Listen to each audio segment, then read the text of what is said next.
Welcome back. आपकी अदालत में आज हम सवाल पूछ रहे हैं, मुकदमा चला रहे हैं प्रशांत किशोर पर। प्रशांत जी, नरेंद्र मोदी का जिक्र हमने किया था। नरेंद्र मोदी का कैरेक्टर जो लोग जानते हैं वो आसानी से किसी को अपने पास नहीं पटकने देते, और वो मुख्यमंत्री थे, आप गुजरात आए और आप उनके घर में जाके रहने लगे। इतने सगे कैसे हो गए? घर उनका है और किसी को रखना नहीं रखने का निर्णय उनका है। उन्होंने उस समय भरोसा किया, साथ में रखा, काम करने का साथ में अवसर दिया, और मैंने अपनी पूरी ईमानदारी से, क्षमता से जो मैं कर सकता था उनके लिए करने का प्रयास किया। क्या किया आपने उनके लिए? जो कुछ भी कर सकते थे, जो हमारी क्षमता है, जिस चीज में भी उनको ऐसा लगा कि मैं कुछ कंट्रीब्यूट कर सकता हूं, मैंने अपनी क्षमता जो भी भगवान ने दी है वो पूरी ईमानदारी से वो काम करने का प्रयास किया। देखिए, आपकी पूरी बैकग्राउंड में देखता हूं कि आप बड़े स्वभाव से चंचल हैं, एक जगह ज्यादा टिक के नहीं रहते हैं, इधर से उधर जाते रहते हैं, लेकिन वहां आपका इतना मन लगा कि विधानसभा चुनाव लड़ा, फिर लोकसभा चुनाव में भी आप उनके साथ काम कर रहे थे। नहीं, मैं चंचल तो नहीं हूं। लगता है मैं अपने लाइफ को 10 साल के नजरिए से देखता हूं। पहले 10 साल मैं यूनाइटेड नेशंस में था, फिर 10 साल मैंने वो काम किया जिसको कि आप राजनीतिक रणनीतिकार वगैरह बता रहे हैं। कई बार ये चीजें आप डिजाइन करते हैं और कई बार चीजें नियति जैसे है वैसे होती है, जो ऊपर वाले ने तय किया वैसे कर रहे हैं। हम लोग तो निमित्त मात्र हैं। अब कोई, मैं जब यहाँ आया था ये तय करके तो आया नहीं था कि मैं मोदी जी के साथ काम करूंगा, फिर कहीं चला जाऊंगा, फिर नीतीश जी के साथ चला जाऊंगा। कई बार आप फ्लो में चलते हैं, और ये तो जब आप रेट्रोस्पेक्टिवली देखते हैं तो आपको लगता है कि 10 साल में ऐसी चीज हो गई। मुझे ऐसा कोई ज्ञान, कोई समझ विशेष ऐसी नहीं रही है कि मैं प्लान कर लूं कि अच्छा इतने दिन मोदी जी के साथ रहूंगा, उसके बाद नीतीश जी के साथ चला जाऊंगा। ये कैसे आप प्लान कर सकते हैं? जब आप मोदी जी के साथ थे तब आपको ये तो नहीं पता कि नीतीश जी चुनाव हार जाएंगे, हारने के बाद मांझी जी को बना देंगे, फिर वो मेरे से मिलने आ जाएंगे। ये सब चीजें जो है, ये इतने वेरिएबल्स हैं कि आप प्लान नहीं कर सकते हैं। I went with the flow. जो ऊपर वाले ने तय किया था, जो काम मिला उसको ईमानदारी से काम करने का प्रयास, उसको करने का प्रयास किया, और ऊपर वाले की कृपा है कि भाई सफलता भी कुछ मिल गई। देखिए, तो सब जानते हैं 2014 में जब नरेंद्र मोदी लोकसभा का चुनाव लड़े, प्रधानमंत्री पद के उम्मीदवार थे, तो आप उनकी कोर टीम में शामिल थे। लेकिन उसके बाद का जो आगे का सफर है, वो मेरी और उनके बीच की जो बात थी, वो किसी वजह से मान लो आगे की नहीं बनी, तो मेरी उनसे कोई एक्रमणी नहीं रही। जिस दिन ये नतीजा आया 16 मई 2014 को, जब चुनाव जीते, तो कहां थे आप? गुजरात में थे। गुजरात में थे, मोदी जी के साथ थे। हाँ, ये बताइए ना दूसरी वाली बात। नहीं, आप भाई रजत जी, आप तो जानते हो मैं उससे पहले से भी उनके साथ रहा हूं, और मैं फिर वही कह रहा हूं। उसके आप दोनों ने इकट्ठे बैठ करके चुनाव के नतीजे देखे थे? नहीं, इकट्ठे बैठकर नहीं देखा था, लेकिन वहां थे, साथ में थे। जब चुनाव के नतीजे इकट्ठे बैठ के तो मैं किसी के साथ चुनाव रिजल्ट नहीं देखता हूं। चुनाव रिजल्ट तो मैं बिल्कुल अकेले ही बैठ के देखता हूं। मैं ममता जी के साथ भी बैठ के चुनाव नहीं मैंने देखा, नीतीश जी के साथ भी, उनके साथ घर में भी हैं तो भी अलग अलग ही देखते हैं।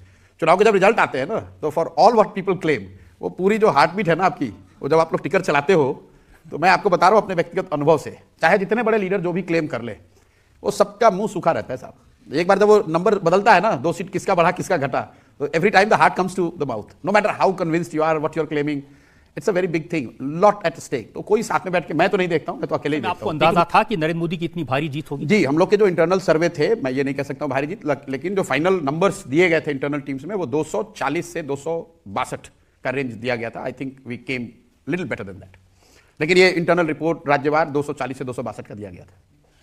लेकिन उस पूरी रणनीति में आपका रोल क्या था, ये नहीं आप बता रहे? मेरा रोल सेंट्रल कैंपेन्स जो मोदी जी के चलाए जाने थे या जो सोचे जाने गए थे, जो उस समय पूरे 8-9 महीने आपने कैंपेन देखे, वो डिजिटल हो, फिजिकल हो, यहाँ से स्टार्टिंग विथ मंथन, जिसमें 2,500-3 हज़ार कॉलेजेस में कंपटीशन करा के एक ऐसा यहाँ प्रोग्राम कराया गया था जिसकी चर्चा नहीं होती है, या त्यागराज स्टेडियम में, जिसमें मोदी जी 7 घंटे तक लगातार सुबह से लेकर शाम तक बैठे रहे, जिसमें बच्चों में कंपटीशन हुआ था कि क्या क्या आइडिया हो सकता है।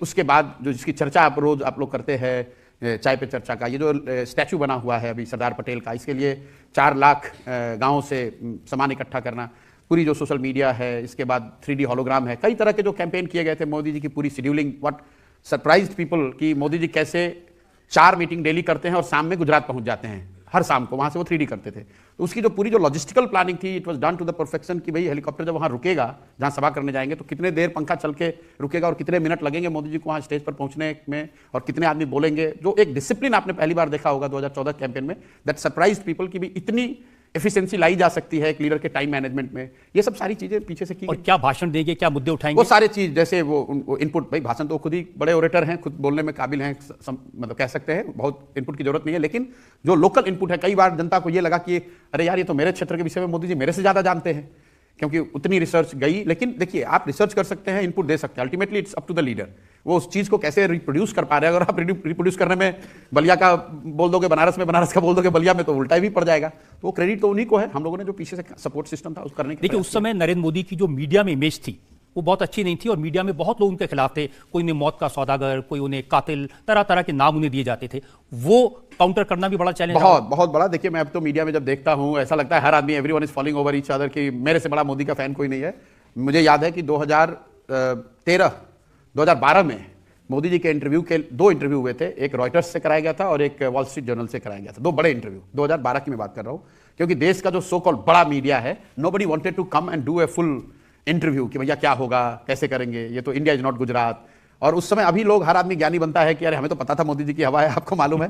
लोग ये कहते थे कि if Modi becomes the face, that is the sure recipe for UPA 3, because Modi जैसे ही फेस बनेंगे सारा देश पोलराइज हो जाएगा, सारे एलाइज छोड़ के भग जाएंगे, इंडिया गुजरात नहीं है, सब ये नहीं हो सकता। जब जीतने के बाद सब लोग कहते रहे हमें तो पता ही था, हमें तो पता ही था मोदी का वेव है, ये लोग क्या बताएंगे। और ऐसा सिर्फ मोदी जी के साथ नहीं होता, हर इलेक्शन के बाद चीजों को with the benefit of hindsight you appear to be more smarter. हर आदमी कहता है हमें तो मालूम ही था दीदी जीत रही है। आपको मालूम था, सिर्फ चुनाव रिजल्ट आने के बाद आपको मालूम है, उससे पहले जानकारी नहीं थी। उससे पहले तो आप भाजपा को जिता रहे थे, लेकिन जैसे ही रिजल्ट आया तो उसके बाद लोग ज्ञान देने लगते हैं। तो ठीक है, उनकी श्रद्धा। जब चुनाव जीत गए, नरेंद्र मोदी प्रधानमंत्री बन गए, तो आप डायरेक्ट एंट्री चाहते थे प्राइम मिनिस्टर ऑफिस में? नहीं, देखिए, ये इस बात को लेकर कई जगह चर्चा हुई है और उस पर मैं, प्राइम मिनिस्टर तो क्लैरिफाई करेंगे नहीं, इतने बड़े आदमी हैं, और हम लोग भी उसको अवॉइड ही करते हैं। ये जो बातें हैं कि अमित शाह से झगड़ा हो गया या अमित शाह ने रोक ली मई अप्रैल, ऐसी कोई बात नहीं है। चुनाव से पहले एक ये तय किया गया था कि जिस तरह इलेक्शन को मैनेज करने के लिए, इलेक्शनरिंग को एफिशिएंट सेटअप बनाया जाएगा, जो कि एक पैरेलल सिस्टम होगा, ऐसा ही सिस्टम चुनाव जीतने के बाद गवर्नेंस के लिए भी बनाया जाएगा। और it was based on world wide research, मतलब देश, दुनिया के सब बड़े देशों के, सक्सेसफुल देशों के मॉडल को अध्ययन करने के बाद ये मॉडल बनाया गया था। और एक लैटरल एंट्री की व्यवस्था बनाने को लेकर दोनों एक साथ मोदी जी के साथ बैठ के सहमति हुई थी। उसके बाद ही वो सीएजी के नाम से पार्टी के कैंपेन के लिए बनाया गया व्यवस्था। और नाम भी, अब मैं बोलना नहीं चाहूंगा, नाम भी तय किया गया था कि जब सरकार बन जाएगी, वो जीत कर आएंगे, तो ये व्यवस्था कैसे और किस नाम से बनाई जाएगी। जब मोदी जी प्रधानमंत्री बने तो 2-3 महीने तक उसके निटी-ग्रिटी पर लंबी चर्चा हुई। लेकिन मुझे थोड़ी उस समय, मैं गलती मेरी है आप कह सकते हैं, मुझे ये लग रहा था कि भाई आप इसमें इतना समय क्यों लगा रहे हैं। उनका ये कहना था कि भाई अभी अभी मतलब सरकार बनी है, और ऑब्वियसली जब आप देश के प्रधानमंत्री बनते हैं आपको 1000 और समस्या है, प्रशांत किशोर और लेटरल एंट्री व्यवस्था, और जिन लोगों से उस समय उन्होंने सलाह लिया होगा, मुझे ये सेंस आया, उनका ये कहना था कि it is too disruptive a move, अभी हम इतना बड़ा लेटरल एंट्री शुरू कर देंगे, पूरी ब्यूरोक्रेसी अगेंस्ट हो जाएगी, ये वो। तो वो थोड़ा और टाइम चाहते थे। और मेरा ये कहना था कि सर, जब पार्टी में कैंपेन के लिए ये व्यवस्था बना रहे थे, उस समय भी तो पार्टी के एस्टेब्लिश लीडर इसके विरोध में थे, फिर भी आपने वो बनाया। तो फिर जब आप सरकार में आ गए हैं तो पार्टी में, सरकार में तो कभी सहमति नहीं होगी। तो फिर हम लोगों ने म्यूचुअली तय किया कि मैं अपना अलग प्रयास करूंगा। और नवंबर 2014 में मैंने फॉर्मली उनसे बात करके कि मैं जाकर बिहार में नीतीश जी के साथ काम करना चाहता हूं और वो मदद करना चाहता हूं। तो अब आपको नहीं लगता कि आपने थोड़ी ज्यादा बेसब्री दिखा दी, थोड़ा इंतजार कर लेते? नहीं, बेसब्री, मैं जीवन में चीजों को रिग्रेट नहीं करता हूं। मैं बाद में जब उनसे कई साल बाद फिर मिला, लंबी मेरी चर्चा हुई, तो उस समय इस बात को हम दोनों ने स्वीकार किया कि मेरी जल्दी थी, और उनको ऐसा लगा कि भाई, मतलब ऐसा नहीं है कि मैं नहीं, उन्होंने ये बात कही भी, आई मस्ट कन्फेस दिस, उन्होंने ये बात कही कि ऐसा नहीं है कि हम करना नहीं चाहते थे, लेकिन वो उस समय हो नहीं पाया, तो बात खत्म हो गई। हर आदमी की अपनी डेस्टिनी है और अब उसकी जरूरत नहीं है, वो अपने हिसाब से चल रहे हैं, मेरी भी जिंदगी उसके हिसाब से चल रही है। अब फिर कभी मोदी जी के साथ काम करने का प्लान है? नहीं साहब, अब क्या जरूरत है, अब तो प्राइम मिनिस्टर है उनका, तो अब हमारे जैसे लोगों की जरूरत भी नहीं है। और उसके बाद जब कभी भी मिले हैं तो फिर आगे साथ काम करने का कोई मतलब नहीं है। हमारा रास्ता अब अलग है। मैंने अपना रास्ता बिहार को चुन लिया है, मैं अब जाकर बिहार में ही रहता हूँ। अब आज की परिस्थितियों पर कुछ बात करते हैं। जनता में से कोई सवाल पूछना चाहते हैं? इंडिया अलायंस बीजेपी को परेशान कर पाएगी क्या? और 2024 में नरेंद्र मोदी जी फिर से प्रधानमंत्री बनेंगे क्या? आपका क्या असेसमेंट है इसमें? देखिए, प्रधानमंत्री तो वो बनेगा जिसको आप सब मिलकर वोट देंगे, हम सब मिलकर वोट देंगे। लेकिन मेरा अभी तक का आकलन, मैं इस तरह के प्रेडिक्शंस नहीं करता हूं कि किसको कितनी सीट मिलेगी, लेकिन मेरा अभी तक का आकलन है कि NDA BJP lead alliance has a massive advantage over any opposition party और ऑपोजिशन फॉर्मेशन। लेकिन राजनीति में 2 महीना बहुत लंबा समय होता है, कह नहीं सकते कि फाइनल आउटकम क्या होगा। लेकिन आज अगर इलेक्शंस होंगे तो मुझे लगता है कि बीजेपी को या एनडीए को बहुत बड़ी बढ़त है। राहुल गांधी कहते हैं कि मोदी जी 37-38% वोट लेके प्रधानमंत्री बन जाते हैं। अगर बाकी सारे इकट्ठे हो जाएं 62%, तो जरूर मोदी को हराया जा सकता है। थियरेटिकल मॉडल है, क्योंकि 37% वोट लेकर इसलिए प्रधानमंत्री बन रहे हैं कि देश में वो व्यवस्था है, हम लोग के यहाँ कोई फर्स्ट पास पोस्ट सिस्टम है। और दूसरी बात है कि 37% कोई दूसरा तो लेकर नहीं आ रहा है, राहुल गांधी तो 18% वोट पे है। तो अगर वो भी 37 लाएंगे तो वो भी प्रधानमंत्री बन सकते हैं। और ये कहना कि जो 62% है वो सब तैयार बैठा है, वो मोदी के विरोध में हो सकता है, भाजपा से उसकी सहमति नहीं हो सकती, लेकिन वो सब राहुल जी के लिए सहमत हो या कांग्रेस के लिए सहमत हो, ये तो जरूरी नहीं है। जैसे मान लीजिए बिहार में मैंने एक अध्ययन कराया अभी, वहां 55% लोगों ने कहा कि बिहार में एक नए दल की जरूरत है, भाजपा आरजेडी जदयू से अलग। लेकिन मैं अगर ये एज्यूम कर लूं कि बस 55% लोग प्रशांत किशोर को या जनसुराज को वोट देना चाहते हैं, तो मुझे लगता है कि मेरे ओर से वो गलती होगी। लोग ये जरूर 62% लोग मोदी जी को वोट नहीं कर रहे हैं, लेकिन वो 62% लोग कांग्रेस को वोट करना चाहते हैं। ये भी तो सच्चाई नहीं है, कांग्रेस को तो सिर्फ 18% लोग ही वोट करना। बहुत सारे लोग कांग्रेस में ये पब्लिकली कहते हैं कि ये मोदी जी ऐसे नहीं जीतते, ईवीएम में गड़बड़ी करके जीतते। देखिए, मैं उन विषयों पर कमेंट नहीं करता हूं जिसमें मेरी कोई विशेषज्ञता नहीं है, क्योंकि वो गॉसिप है। मुझे ऐसा नहीं लगता है कि ईवीएम में जो टेक्निकल बातें को अगर हटा भी दें तो ऑपरेशनली इतने बड़े स्तर पर 10 लाख बूथ हैं देश में, उसमें वो राज्य भी शामिल हैं जहां नॉन बीजेपी गवर्नमेंट्स हैं, इतने सारे ऑफिसर्स, इतने लोग, इतनी बड़ी व्यवस्था, इसको आप कंसिस्टेंटली मैनिपुलेट कर दें और वो बात बाहर ना निकले, इसकी संभावना बहुत कम है। दूसरी बात कि अभी तक ऐसा तो है नहीं कि सर्वे में हम लोग पा रहे हैं कि भाई कांग्रेस को 40% वोट आ रहा है और रिजल्ट अगर 20% आ जाए तो एक बार को फिर भी सोचा जा सकता है। लेकिन जब जो नॉर्मल साइंटिफिक सर्वेज हैं, मतलब वो सही है गलत है छोड़ दें, लेकिन डायरेक्शनली वो कहीं ये नहीं बताया जा रहा है कि कांग्रेस की बहुत बड़ी बढ़त है या इंडिया की बहुत बड़ी बढ़त है। और ये I am talking about all surveys put together, अगर उसका आप एवरेज भी ले लें तो पिछले 10 वर्ष के सर्वे से बिल्कुल उलट नतीजे कहीं नहीं आए हैं। तो बल्कि अगर आए हैं उल्टे तो बीजेपी के खिलाफ ही गए हैं। तो मुझे ऐसा नहीं लगता है कि ऐसा संभव है। और अगर है भी, मान लो कि एक बार को कि है, तो भी आपके पास विकल्प क्या है? आपको हल्ला, आप तो उस पर भी आंदोलन नहीं खड़ा कर पा रहे हो, आप उस पर भी तो आंदोलन नहीं खड़ा कर पा रहे हो। सिर्फ मीडिया में आके बयानबाजी करते रहने से, यदा कदा बोलने से तो होगा नहीं। नहीं, मैं आपकी इस बात से सहमत हूं कि इतने लार्ज स्केल पे इतने बड़े देश में कोई आदमी करे, ये संभव नहीं है। हालांकि उसमें इंप्रूवमेंट के लिए 2-3 चीजें जरूर करनी। मैंने इलेक्शन कमीशन को भी मतलब लिखा है, उनको बताया भी है कि जो बूथ पे जो फॉर्म एक भरा जाता है, फॉर्म 19 जिसको कहते हैं, और फॉर्म 20 वो है जो कि बूथ से फाइनल डेटा कैलकुलेट होता है। फॉर्म 19 पे सब लोग साइन करते हैं। फॉर स्ट्रेंज रीजन फॉर्म 19 अब अपलोड नहीं किया जा रहा है, डिजिटली अवेलेबल नहीं है। तो अगर फॉर्म 19 और फॉर्म 20 वो है जो काउंटिंग के बाद इलेक्शन कमीशन अपलोड करता है, फॉर्म 19 वो है जबकि वोटिंग होने के बाद सील होने से पहले सारे पार्टी के जो लोग होते हैं वो साइन करते हैं।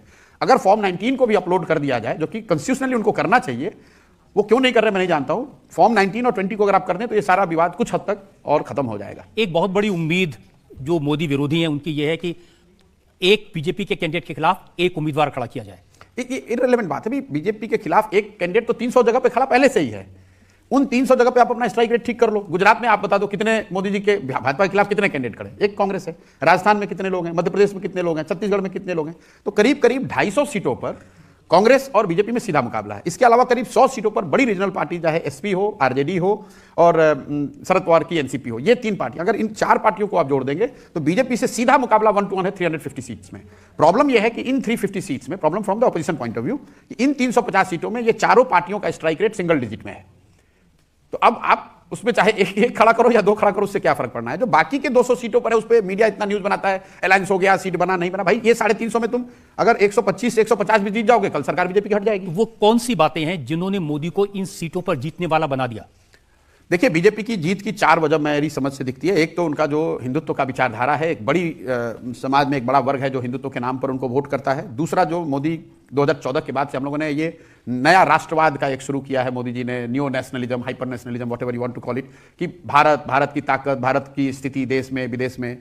तीसरा, ये लाभार्थी का जो मॉडल है, डायरेक्ट डिलीवरी मॉडल का, चाहे वो शौचालय हो, अनाज हो, जनधन अकाउंट है, किसानों के लिए पैसे हैं और नल का पानी है। ये 5 चीजें जो लोगों को सीधे डिलीवर हुई हैं।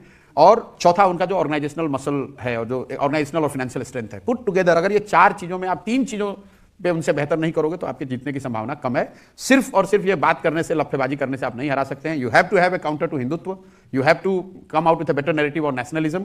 लाभार्थी मॉडल को आपको बेहतर आपको अपना वेलफेयर मॉडल दिखाना पड़ेगा। और इलेक्टोरल मसल अगर आप बीजेपी को मैच नहीं भी करते हैं तो कम से कम कॉम्पेरेटिव कुछ बनाना पड़ेगा, तभी आपको सफलता मिल सकती है। तो आपने वो तो बात बताई नहीं जो सारे विरोधी दलों के नेता सफलता का राज बताते हैं, वो कहते हैं सीबीआई और ईडी। देखिए, आप रजत जी 40 साल से पत्रकारिता कर रहे हैं, जो भी सत्ता में रहता है इस देश ने देखा है, वो गवर्नमेंट के एजेंसीज का दुरुपयोग, सदुपयोग, जो भी आप कहना चाहो, सब करते हैं दुरुपयोग, और सब यही कहते हैं कि वो तो बिल्कुल एजेंसियां स्वतंत्र हैं, वही काम कर रही है। ऐसा नहीं है कि देश में पहली बार हो रहा है। Extent could very. अगर आप बीजेपी के सपोर्टर हो तो आप कहोगे इंदिरा जी के टाइम में ज्यादा होता था, अभी कम हो रहा है। अगर आप कांग्रेस के सपोर्टर हैं तो आप कहेंगे कि भैया हमारे जमाने में कम होता था, अभी ज्यादा हो रहा है। लेकिन नेट एज ए सिटीजन आपको यह समझना चाहिए कि मतलब इन एजेंसियों का दुरुपयोग होता है और जनता को उससे दिक्कत नहीं है। उपयोग दुरुपयोग से जनता को इस बात से जरूर दिक्कत हो सकती है। लोगों को यह परेशानी नहीं है कि लालू जी पे छापा पड़ गया, कि अरविंद केजरीवाल पे पड़ा, कि हेमंत सोरेन पे पड़ा। लोगों को प्रॉब्लम यह होती है कि अगर वही हेमंत सोरेन कल बीजेपी ज्वाइन कर ले तो छापा रुक जाएगा। लोगों को दिक्कत उससे है। बाकी अगर किसी ने गलत किया है, आप उसकी जांच करना चाहते हो, उसको जेल में डालना चाहते हो, कानूनी कार्रवाई करना, उसमें दिक्कत नहीं है। दिक्कत यह है कि वही आदमी जब बीजेपी से जुड़ जाए तो फिर आप कहते, कल जिसको आपने बताया सबसे बड़ा भ्रष्ट जिस पर जांच चल रही है, वो आदमी बीजेपी ज्वाइन किया, आपने परसों से आपने जांच रोक दी, वहां पर दिक्कत है। और मुझे लगता है कि it is not consistent with what Modi ji claims तो to that extent he is at fault. लेकिन जहां तक एजेंसियों के दुरुपयोग की बात है, तो जितना उपयोग दुरुपयोग अभी हो रहा है, इस तरह के उपयोग दुरुपयोग पहले भी होते रहे। एक सवाल और ले सकते हैं हम? आपने इतने बड़े बड़े लीडर्स के साथ काम किया है, उन्हें इतने करीब से देखा है, तो आपको मोदी जी और राहुल जी में क्या अंतर लगता है? देखिए, अंतर तो इनहेरेंट है हु दे आर। मतलब राहुल जी का जो अपना पेडिग्री है, जिस फैमिली से वो आते हैं, मोदी जी जिस बैकग्राउंड से आते हैं, उसमें फ़र्क है, उनके काम करने के नज़रिए में फ़र्क है, उनके विचारधारा में फ़र्क है, उनकी कार्यशैली अलग है। तो अंतर इस तरह का कि राहुल जी और मोदी जी में क्या फ़र्क है, ये तो पूरे दुनिया को ही दिख रहा है। इसमें कोई विशेष टिप्पणी करने की बहुत ज़रूरत नहीं है। लेकिन मुझे ऐसा लगता है कि मोदी जी जो उनका अपना एक्सपीरियंस है, अगर मैं इस तरह से बताऊं कि मोदी जी की ताकत क्या है। मोदी जी की ताकत ये नहीं है कि वो बहुत बड़े ओरेटर है। मोदी जी की ताकत ये नहीं है कि वो हिंदुत्ववादी सारी शक्तियां उनकी मदद करें। मोदी जी की ताकत ये है कि जो 45 साल का उनका एक्सपीरियंस मिक्स है। 15 साल तक जब मोदी जी संघ के प्रचारक थे, तो उन्होंने शायद फर्स्ट हैंड समाज को बहुत करीब से जाना, समझा, उसके साथ काम किया। फिर 15 साल वो बीजेपी में राजनीतिक कार्यकर्ता के तौर पे, पॉलिटिकल ऑर्गेनाइजर के तौर पर उन्होंने पॉलिटिकल पार्टीज को बनाने, चलाने, इलेक्शन लड़ने को समझा। फिर करीब 15 साल एडमिनिस्ट्रेटर के तौर पे, पहले चीफ मिनिस्टर और प्रधानमंत्री। अगर आप इस 45 साल के एक्सपीरियंस मिक्स को साथ में कर दें, तो देश में बहुत कम लोग होंगे जिसको इस तरह का डाइवर्स एक्सपीरियंस होगा। यही वजह है कि कई बार पत्रकार कहते हैं कि Modi ji can literally second guess की पब्लिक क्या सुनना चाहती है। वो क्या पब्लिक सुनना चाहती है, ये सेकंड गेस मोदी जी इसलिए कर पा रहे हैं कि उन्होंने 45 साल समाज, राजनीतिक कार्यकर्ता के तौर पर, सामाजिक कार्यकर्ता के तौर पर, एडमिनिस्ट्रेटर के तौर पर अपना समय बिताया है। बिना इस प्रयास के आप इस तरह की क्षमता नहीं डेवलप कर सकते। और जब तक उसको लोगों को लग रहा है कि ये टीवी पे ऐड आ रहे हैं या बहुत प्रचार चल रहा है या मीडिया पर कब्जा कर लिया इसलिए मोदी जी की ताकत है, ऐसा नहीं है। जब तक आप उनकी ताकत को नहीं समझेंगे, तब तक आप उनका मुकाबला नहीं कर सकते। कई बार जब हम लोग जैसे लोग इस तरह का कमेंट करते हैं, लोग जाइएगा सोशल मीडिया पे गाली लिखेंगे, अरे ये तो मोदी का एजेंट है। मेरे भाई, ये नीति कहती है कि जिससे आपका मुकाबला है, जिससे आप लड़ना चाहते हैं, जिसको आप हराना चाहते हैं, जो आपका राजनीतिक विरोधी है या किसी भी फील्ड में, तो ये आपके लिए एसेंशियल है कि आप समझें कि उस आदमी की ताकत क्या है, तभी तो आप उसको हरा पाएंगे। जब आप उसको समझोगे नहीं तो आप उसको हराओगे कैसे? देखिए, सवाल उन्होंने 2 के बारे में पूछा, तो आप लगे दूसरे की ताकत भी बता दीजिए। राहुल जी की जी, राहुल जी के साथ मैंने बहुत लंबा काम नहीं किया। अगर मुझे उनकी ताकत बतानी हो तो I would say he has a temperament which surprises me. मैं कहता हूं he has a nerve of steel, क्योंकि इतने हार के बाद भी पॉजिटिव बने रहना, आप उसको हंसी में मत लीजिए। ये मैं आपको रिलेटिव कंपेयर करके दे देता हूं। अगर मोदी जी 90% चुनाव अगले 10 वर्ष में हार जाए, तो सारी ताकत के बावजूद मोदी जी ना लीडर रहेंगे, ना वो जनता को फेस कर पाएंगे। ये राहुल गांधी की ताकत है कि 10 साल में 90% चुनाव हारने के बाद भी he is convinced that he is on the right path. एक और ब्रेक पे रुकेंगे और ब्रेक के बाद आपकी अदालत सड़क सड़क के चले उसे सरकार कहते हैं, जो जनता की न सुने उसे बिहार कहते हैं, जो पलट पलट के पलटे उसे नीतीश कुमार कहते हैं, और जो सबको पलट के पलटे उसे प्रशांत किशोर कहते हैं।